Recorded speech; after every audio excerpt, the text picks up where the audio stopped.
မိမိရဲ့နေ့စဉ်ဘဝမှာစိတ်နှလုံးအေးချမ်းစွာ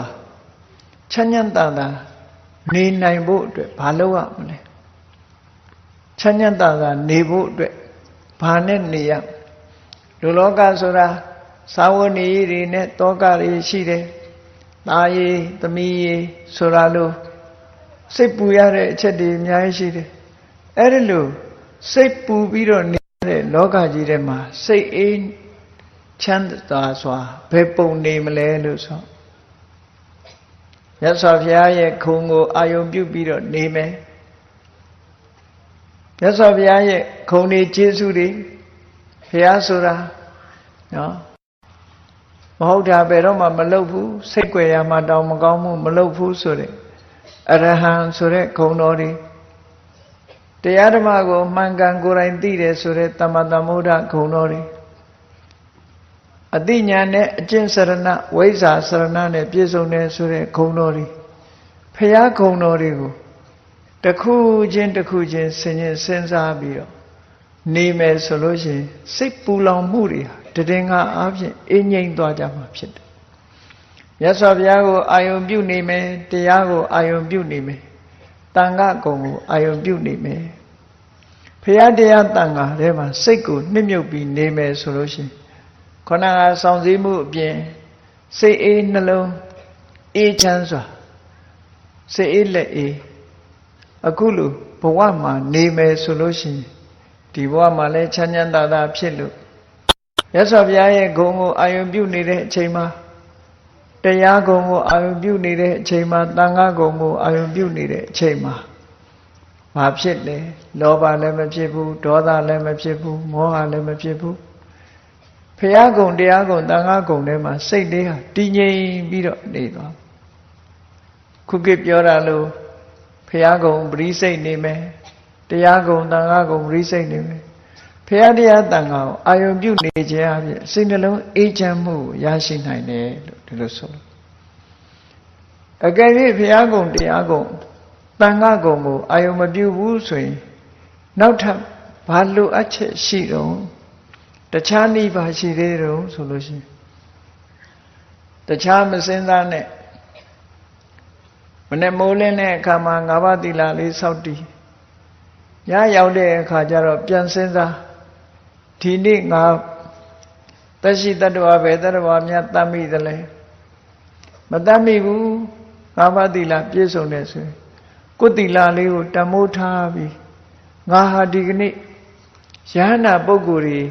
နေနီးကားနဲ့ငါအောင်မြင်နေရပြီဒီကနေ့ဘယ်တ attva ကိုမှငါမတတ်ဘူးအင်မတန်ကောင်းရတဲ့အချင်းတစ်ခုကိုငါပြည့်ပြည့်ဝဝကြီးချင့်လိုက်ရပြီလို့စိတ်ထဲမှာဝမ်းသာအောင်နှလုံးသွင်းအဲ့ဒါလို့ဝမ်းသာနေမယ်ဆိုလို့ရှိရင်ကြည်နူးတဲ့စိတ်တွေဖြစ်လာမှာထို့တူပဲအဒိဏဒါနသူများပစ္စည်းကိုငါမတရားမယူဘူးသူတော်ဘာသားမယားကိုပြစ်မှားတာမရှိဘူးဘသူကိုမှအစီအောင်လိမ့်လီပြောကြတာမရှိဘူးအယက်သေးစားတောက်စားမှုမရှိဘူးငါဒီကနေ့ကျင့်လိုက်ရတဲ့အကျင့်တကယ့်ကိုမျက်နှိုးဖွယ်ကောင်းပြီးအရိယာသူတော်စင်တွေအကျင့်ကိုငါကျင့်ရပြီလို့ကိုယ်တီလာလေးပဲကိုတွေးနေလိုက်အဲ့ဒီတွေးနေခြင်းအပြင်စိတ်ကြည်နူးမှုတစ်ခုရလာအဲ့ဒီရလာတဲ့ကြည်နူးမှုအလွန်တန်မိုးရှိတဲ့ကြည်နူးမှုစိတ်အေးချမ်းမှုစိတ်နှလုံးအေးချမ်းပြီးပူလောင်တဲ့ဘဝတခဏလေးမှာตาရည်သမီးရည်စီးပွားရေးဆိုတာလေးကိုခဏမေ့ထားလိုက်ပြီးဖရာကုံကိုအာရုံပြုလိုက်မယ်တရားကုံကိုအာရုံပြုလိုက်မယ်သံဃာကုံကိုအာရုံပြုလိုက်မယ်ငါးပါးသီလကိုစောင့်ထိန်တာလေးကို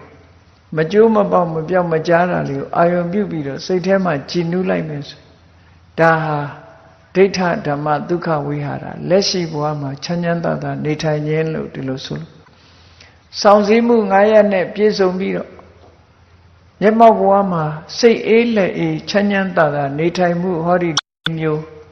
ဘုရားကုံကိုအာရုံပြုတယ်တရားကုံကိုအာရုံပြုတယ်တန်ခါကုံကိုအာရုံပြုတယ်ကိုယ်သီလကိုဆင်ញင်ပြီးတော့သီလရဲ့တန်ဖိုးကိုစိတ်ထဲမှာမျက်မျက်နှုံနှုံထားတယ်နေစဉ်ဘဝမှာနေစဉ်လောက်ကင်ကြည့်မြတ်စွာဘုရားရဲ့အဆုံးအမဆိုတာ လက်တွေ့ကျင့်သုံးဖို့လိုအပ်တယ်အခုလိုတရားပွဲတွေလုပ်ပြီးတရားနာတယ်ဆိုတာဘာလုပ်ရမလဲဆိုတာသိဖို့တရားနာတာဖြစ်တယ်အခုမြတ်စွာဘုရားဟောတဲ့သုတ်တံအရာမြတ်စွာဘုရားကစောင့်စည်းမှု၅မျိုးနဲ့ဆိုရမယ်တဲ့နံပါတ်1ဒုက္ခဝိဟာရချမ်းချမ်းသာသာနေထိုင်မှု၄မျိုးနဲ့ပြည့်စုံရမယ်ဘုရားကုံကိုအာရုံပြုပြီးချမ်းသာစွာနေမယ်တရားကုံကိုအာရုံပြုပြီးနေမယ်တရားသံဃာကုံအာရုံပြုပြီးနေမယ်၅ပါးသီလကိုဆင်ញင်သုံးသပ်ပြီးတော့ဝန္တာပီတိဖြင့်နေမယ်ဆိုတဲ့ဒီဒုက္ခဝိဟာရ၄ရက်နဲ့ပြည့်စုံပြီဆိုတဲ့ပုဂ္ဂိုလ်ဟာကိုအပင်ငရဲလွတ်ပြီဆိုတာဆုံးဖြတ်ချက်ချနိုင်တယ်လို့မြတ်စွာဘုရားကဒီသုတ်တံမှာသူများကိုမေးเสียမလိုဘူးဒီအချက်တွေကိုယ်မှလုံလောက်တယ်ဆိုရင်